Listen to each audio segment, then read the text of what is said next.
Delphi Initiative, a military thriller, a Tommy Donovan novel, Book 2.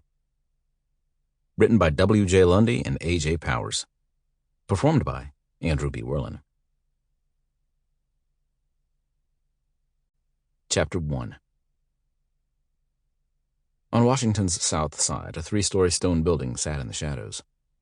A relic of the old days, the structure was away from the normal hustle of the capital. Most senators held private office spaces in their home districts and only used official meeting spaces while in session. But Charles Schaefer wasn't your typical senator.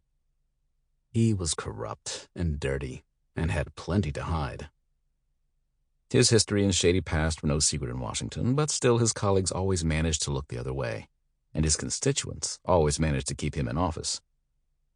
Seniority brought power, and when it came to years in office, nobody had more than Chuck Schaefer. Of course, even his enemies were more than happy to take a bit of what he was passing out in return for their support, especially at election time, when the coffers were running dry and they just needed a few dollars to buy those 1 or 2 extra points in the polls. Schaefer always knew how to get his name into every special interest agenda so that the voters felt he was fighting for them. He was a blue-collar man, the regular Joe, sent to Washington to take on the evil enterprise, and his people loved it.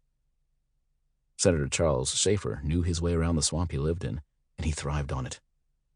But today he was dealing with a dangerous gator, and it wasn't good business to let gators into his public office in the Capitol building, and that was why he was here.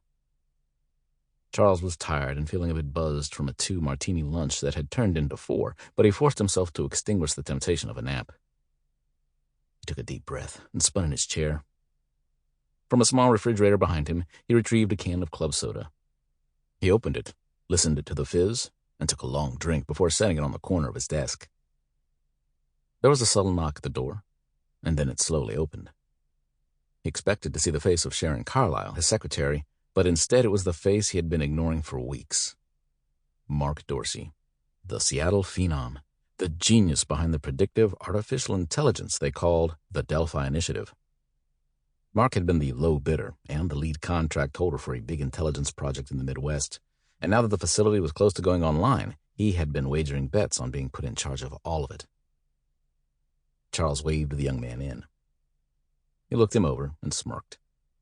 The kid had dressed like a big city hipster, his beard well-groomed, his trousers 2 sizes too tight.